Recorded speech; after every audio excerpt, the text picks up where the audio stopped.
Fala pessoas, sejam bem-vindos de novo. Física e Rock and Roll, eu sou o Lucão. Vamos para a aula 2 de eletricidade básica, física do ensino médio. Agora a gente vai falar da segunda lei de Ohm. A primeira lei de Ohm a gente manteve a resistência fechada, né? Fixa, e a gente subia a tensão, subia a corrente, subia a tensão, diretamente proporcionais. Agora, a segunda lei de Ohm fala da nossa resistência elétrica. O que acontece? Eu variar essa resistência. Basicamente, a gente pode pensar na segunda lei de Ohm como se a gente estivesse correndo uma corrida qualquer. Tá? A segunda lei de Ohm diz, vamos lá para o texto bonitinho. Ó. A segunda lei de Ohm estabelece que a resistência elétrica de um material é diretamente proporcional ao seu comprimento, inversamente proporcional à sua área de secção transversal. Que caracoles quer dizer isso? Vamos voltar para a analogia da corrida. Eu vou correr 100 metros. Imagina que está lá numa pista de atletismo, 8 raias, só eu tô lá. E eu vou correr 100 metros. Tô lá, tô correndo de braço aberto, lindão, para um lado, para o outro, tô dançando, plantando bananeira, virando estrelinha lá, dando duplo twist carpado. Qual a resistência que eu tenho? O que vai me fazer cansar nesse percurso? O comprimento. Aí eu vou correr 1 quilômetro.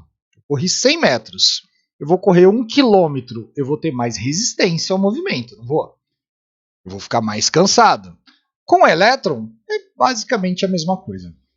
Tá? Se você tem um fio pequenininho, aqui, um fio aqui. Tem esse fio pequenininho aqui, quase não dá para ver. Ele tem uma resistência elétrica. Agora imagina que eu tenho um rolo de 1 quilômetro desse fio. Ele vai ter muito mais resistência à passagem de corrente, né? Imagina que eu estou jogando um elétron aqui para ele acender uma luz do outro lado. Ele vai passar aqui no meio, ele vai fazer aquele... Passou do outro lado. Imagina que ele tem que fazer isso por 1 quilômetro. A resistência vai ser muito maior. Beleza? E outra coisa que importa muito na resistência é... Ó, nem dá para ver. A área desse cabo. Imagina que eu tenho esse fio e um fio desse tamanho. Qual que vai ter maior resistência à passagem de corrente? Esse aqui que o elétron tem que se espremer por um monte de coisinha, ou esse aqui que ele pode fazer de boa? Voltando para a analogia da corrida, imagina que eu estou correndo na pista de atletismo e eu estou sozinho. Só eu. Eu posso correr da raia 1 para a raia 8 à vontade, sem resistência nenhuma. Agora imagina que eu estou aqui no bolão, 7 horas da noite, lotado de gente, as veinhas caminhando, os caras correndo, a galera fazendo um monte de coisa. Eu não consigo fazer tudo isso. Imagina que eu estou tentando entrar dentro de um ônibus, de um metrô, na Praça da Sé, lá na Estação da Sé, na hora do rush, eu quero correr lá dentro. Não vai rolar. Eu vou ter essa resistência à passagem de corrente, eu vou ter esse atrito entre os elétrons, as outras pessoas ali em volta. Quando a gente tem atrito, a gente tem o quê? Calor. Isso é a base das leis de Ohm. Tá? A lei de Ohm é muito importante a gente lembrar que a lei de Ohm, resistência, tal, tudo isso gera calor. Quando a gente gera calor, a gente está perdendo energia. Então a gente tem que levar em consideração isso. Voltando, resumindo, voltando. Nem sei se eu cheguei lá na frente, mas vou voltar. O que altera a resistência de um condutor? Primeiro, do que é feito esse condutor? Por que a gente usa cobre? Primeiro, porque ele é barato. Segundo, porque pelo preço ele tem um custo-benefício bom. Ele é fácil de trabalhar. Você pode fazer um fio de cobre fininho assim, ser bem maleável. Isso é importante numa fiação. Ele é muito bom condutor. Ele é barato. Ele é fácil de trabalhar. Tá? Mas não tem nada a ver com o que eu estou falando aqui. Primeira coisa que a gente leva em consideração: o tipo de material. Tá? Quanto mais condutor o material, menor a resistividade elétrica, menor a resistência à passagem. Como a gente pode fazer a analogia da corrida? Pega essa pista de atletismo que a gente estava, que eu estou correndo 100 metros e estou... Coloca essa pista dentro da piscina. Tenta correr 100 metros lá. É a mesma coisa que eu trocar um fio de cobre na pista de atletismo e colocar um fio de arame de amarrar pão. Tá? Se eu colocar a mesma tensão, a mesma corrente nesses dois fiozinhos, eles têm quase o mesmo tamanho, esse aqui vai esquentar muito mais. Tá? Ele vai esquentar muito mais, eu posso fazer isso aqui derreter antes desse. Porque a resistência à passagem de corrente desse material é muito maior que desse. Tá? Então, lembrando, primeira coisa que a gente tem que pensar, tipo de material. Quanto melhor o material, menor a resistividade elétrica. Depois, tamanho desse material. E esse tamanho a gente leva em consideração o comprimento e a seção transversal. Você tem muito mais espaço para os elétrons passarem por aqui do que numa coisa. Voltando à analogia que eu fiz do outro vídeo, da água. Por onde é mais fácil a água passar na nossa caixa d'água, né? Lá no terraço e na terra. Por onde é mais fácil a água passar? Por aqui ou para a mangueira de jardim, que tem o tamanho do meu dedo? Por aqui, né? Então, a resistência com a área maior, a resistência vai ser menor. Então, a gente leva isso em consideração também. Vamos ver aqui a fórmula da segunda lei de Ohm. Vamos ver se eu acertei aqui. Não acertei. Ó, segunda lei de Ohm é representada pela seguinte forma. De novo, eu vou manter a resistência igual, né? E eu vou descobrir como que essa resistência varia. Então eu tenho ali a resistividade do condutor, que é aquela letrinha estranha ali, que é a letra Rho.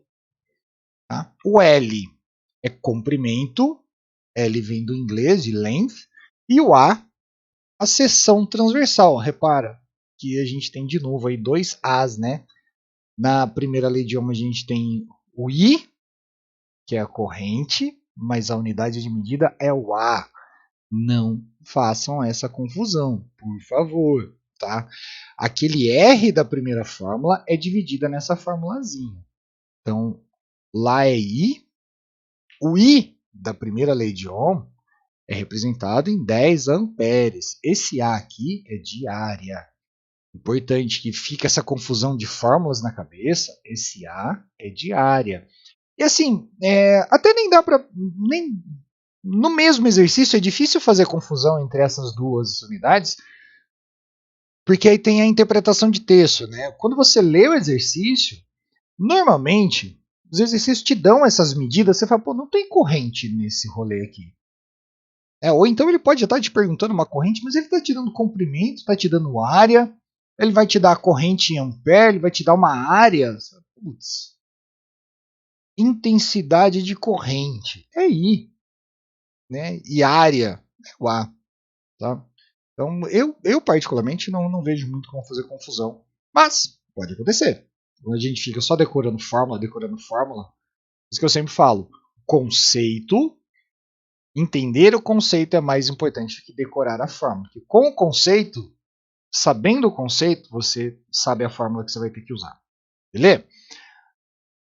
Essa é a formulazinha. Resistência igual a resistividade vezes o comprimento, né? É aquela coisa da resistividade, é a água versus o ar. O comprimento, eu vou correr 100 metros de comprimento dentro da água ou dentro do ar. Se estiver na água é mais difícil, se estiver no ar é mais fácil. Dividido pela área, pela quantidade de gente que está correndo em volta de mim. Tá? Vamos lá para o simulador. Fica um pouco mais fácil da gente brincar. Estamos aqui no simulador. Ó, de novo, agora a resistência é fixa e eu vou colocar um fio muito ruim. Vou colocar um pedaço de pau ali no lugar do fio. A resistência aumentou. Agora eu vou colocar um fio de platina, prata, ouro, que são mais condutivos que o cobre, mas são extremamente caros. Olha a resistência para onde vai. Quanto menor a resistividade, menor a resistência. Mais fácil desse rolê passar. Vamos voltar lá pro igual. Estava no 5. Aí eu vou aumentar o comprimento. Em vez de correr 100 metros, eu vou correr a maratona. Onde vai a resistência? Tá? Aí eu vou fazer um curto-circuito. Onde foi a resistência? Acabou, né? E agora eu vou aumentar a área. Vou trocar a mangueira por um cano de esgoto. A resistência cai também. Beleza? Daqui fica bem mais... Ó, né? Resistência, área 0, a resistência, se a área é 0, né? Resistência não tem por onde passar um elétron ali no meio. Então isso aqui eu acho muito bacana, esse simulador, bem visual. Eu vou espirrar. Voltamos, mágica da edição. Então esse simulador é muito legal. Vou abrir aqui para ver se dá para colocar aqui. Ó. PHET.colorado. Colocar isso no Google, ele vai aparecer. Aí tem simulação de química, de física, de tudo, tá? Chegando aqui aos 10 minutinhos. Segunda lei de Ohm. Então tem a definição da primeira lei de Ohm, definição da segunda lei de Ohm. Espero que tenha ficado um pouco mais claro. A gente vai entrar agora com o terceiro vídeo, que eu vou falar um pouquinho de novo da primeira lei de Ohm, vou fazer o triângulo das leis, dessa aqui também, vou fazer alguns exercícios para ver se fica mais fácil. Depois a gente entra com a aplicação disso tudo num circuito elétrico, que é a associação de resistores. É isso. Valeu.